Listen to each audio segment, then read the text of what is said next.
This is the fourth installment in the series Social Media and Education. This section will discuss wikis.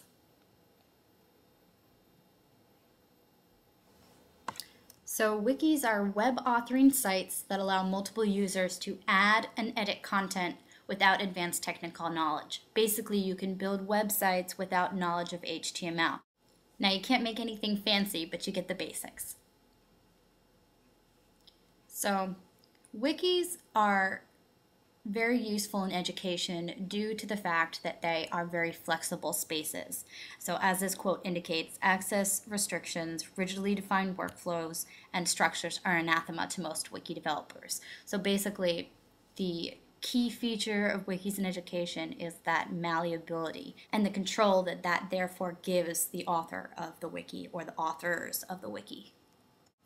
Similar to blogs, this leads to a sense of empowerment for the students in that they have their own space that they can dictate what to do with and how to build it.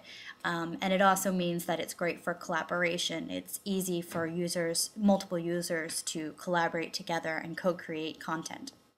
Also similar to blogs, the public nature of the space means that hopefully students will take the work that they do more seriously. Okay, I'm going to look at some best practices now.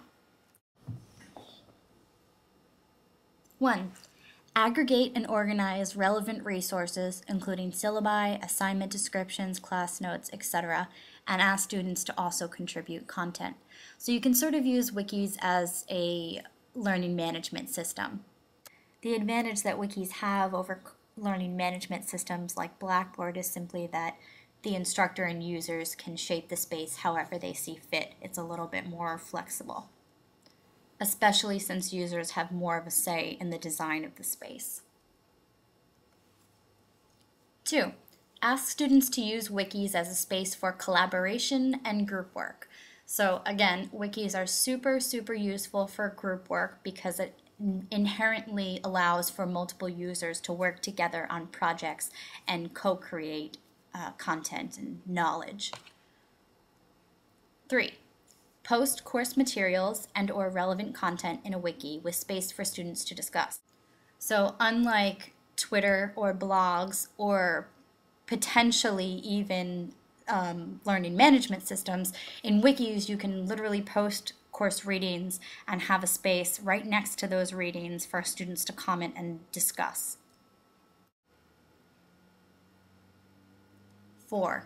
Create a knowledge base for the course by assigning small groups a different course theme or topic to explore and report on in one central wiki.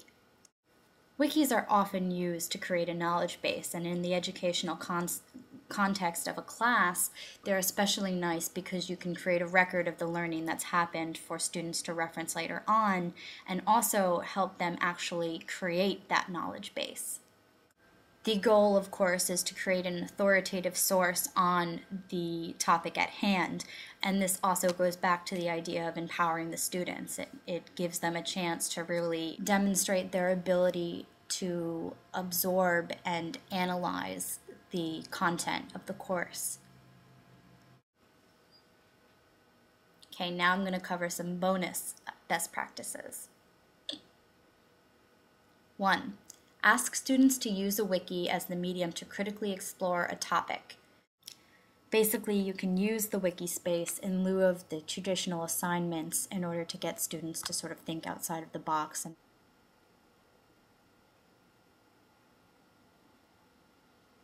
2. Use one central wiki as a repository for assignments.